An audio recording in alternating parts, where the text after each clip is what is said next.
Gunda Ringstad was born to Thomas and Olive Ringstad in 1891. This is a picture of my great-grandfather, Thomas Ringstad.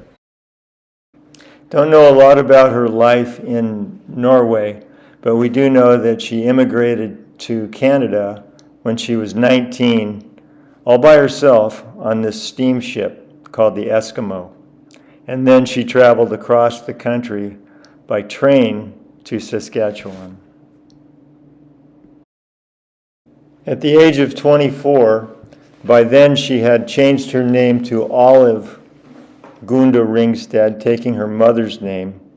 She married my grandfather, Milt Gordon. Note on the certificate that her witness to the marriage was Thea, her sister. This is a picture of their son, my dad, Glenn Gordon, with Mabel, Stan, and Les, three of his cousins. At some point, Olive and Milt moved to Idaho, to Wallace, Idaho, and she became a naturalized citizen of the United States. They also had a filling station and some cabins for rent there. They were business people.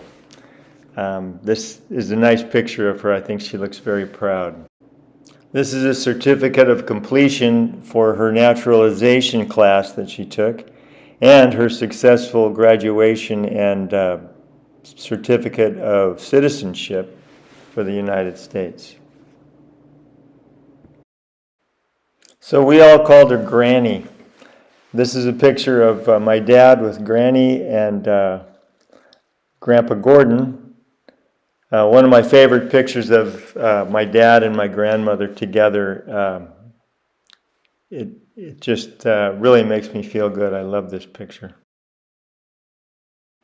Well, we can't talk about Granny without talking about Aunt Thea.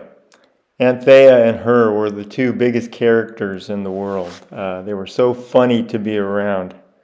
Loved them both. So this is Granny and Aunt Thea in Vegas playing slots. They loved to play slots and Keno.